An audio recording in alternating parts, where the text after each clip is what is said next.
आज हम बात करने वाले हैं एक ऐसे नई अपॉर्चुनिटी के बारे में जो दुनिया भर के अमीर इन्वेस्टर्स और खासकर हमारे इंडियन प्रोफेशनल्स के लिए बेहद दिलचस्प हो सकता है।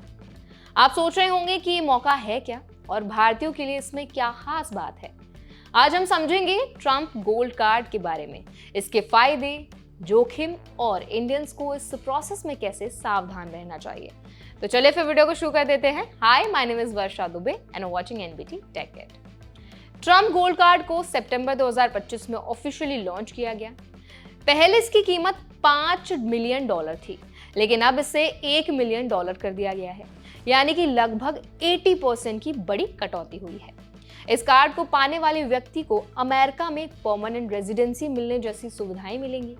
इसका मतलब ये है कि जो लोग इस कार्ड को हासिल करेंगे उन्हें सामान्य परमानेंट रेजिडेंट्स को और कभी-कभी सिटीजन्स की तरह राइट्स और बेनिफिट्स मिलेंगे।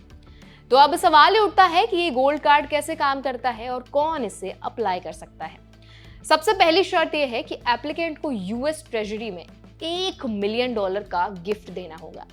अगर कोई कॉरपोरेशन इस कार्ड के लिए अप्लाई करता है तो उसे $2 मिलियन की कंट्रीब्यूशन करनी होगी। ये कंट्रीब्यूशन नॉन रिफंडेबल है, यानी कि अगर कोई रिजेक्ट हो जाता है तो पैसा वापस नहीं मिलेगा। ट्रम्प गोल्ड कार्ड को EB1 या EB2 वीजा होल्डर्स की तरह ट्रीट किया जाएगा, यानी हाई स्किल्ड इंडिविजुअल्स और इन्वेस्टमेंट बेस्ड एप्लीकेंट्स के लिए मौका ओपन है। लेकिन एक्सपर्ट्स की राय ये है कि अभी तक इस योजना के सारे लीगल डिटेल्स क्लियर नहीं है। फिलहाल अभी कोई बिल पेश नहीं हुआ है और फाइनल एलिजिबिलिटी क्राइटेरिया भी अभी पब्लिक नहीं किए गए हैं। इसलिए इंडियंस जो इस कार्ड में इंटरेस्ट रखते हैं उन्हें एक्स्ट्रा सावधानी बरतनी होगी। इसके साथ ही एक ट्रम्प प्लेटिनम कार्ड भी अनाउंस किया गया है, जिसकी कीमत $5 मिलियन है। प्लेटिनम कार्ड होल्डर्स अमेरिका में साल में 270 दिन तक रह सकते हैं और नॉन यूएस इनकम पर टैक्स नहीं देना होगा। फिलहाल प्लेटिनम कार्ड अवेलेबल नहीं है, लेकिन आप वेटिंग लिस्ट में साइन अप कर सकते हैं। अब बात करते हैं कि इंडियंस को इस नए कार्ड के बारे में क्या ध्यान रखना बहुत जरूरी है। सबसे पहली बात, किसी भी तरह के हाई वैल्यू इन्वेस्टमेंट के पहले कंप्लीट रिसर्च करना बहुत जरूरी है। गोल्ड कार्ड का प्राइस ड्रॉप बहुत बड़ा है और ये बहुत ज़्यादा अट्रैक्टिव भी लग सकता है, लेकिन लीगल क्लैरिटी और वीज़ा अप्रूवल्स की पूरी जानकारी अभी नहीं है। इसलिए कोई भी स्टेप बिना प्रॉपर कंसल्टेशन के लेना नहीं है आपको। इंडियंस जो H1B या अदर यूएस वीज़ाज पर ऑलरेडी हैं, उनके लिए कार्ड एक ऑल्टरनेटिव हो सकता है, लेकिन ध्यान रहे कि ये ट्रेडिशनल ग्रीन कार्ड या EB5 इन्वेस्टर वीज़ा से अलग है। यहाँ गिफ्ट के रूप में $1 मिलियन देना पड़ता है और अप्रूवल्स पूरी तरह गारंटीड नहीं है। इसीलिए अगर कोई पर्सन इस कार्ड के लिए अप्लाई करता है तो उसे सभी डॉक्यूमेंट्स, फाइनेंशियल प्रूफ्स और DSH यानी कि डिपार्टमेंट ऑफ होमलैंड सिक्योरिटी की वेटिंग प्रोसेस को समझना बहुत ज़रूरी है।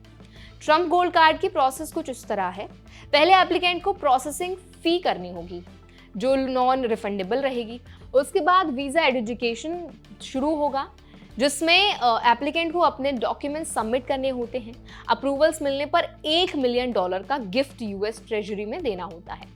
ध्यान रहे कि नेशनल सिक्योरिटी या अदर रिस्क के आधार पर वीज़ा रिवोक भी हो सकता है। इंडियंस के पर्सपेक्टिव से ये कार्ड इंटरेस्टिंग है, क्योंकि अमेरिका में परमानेंट रेजिडेंसी या सिटीजनशिप का सपना कई प्रोफेशनल्स का होता है।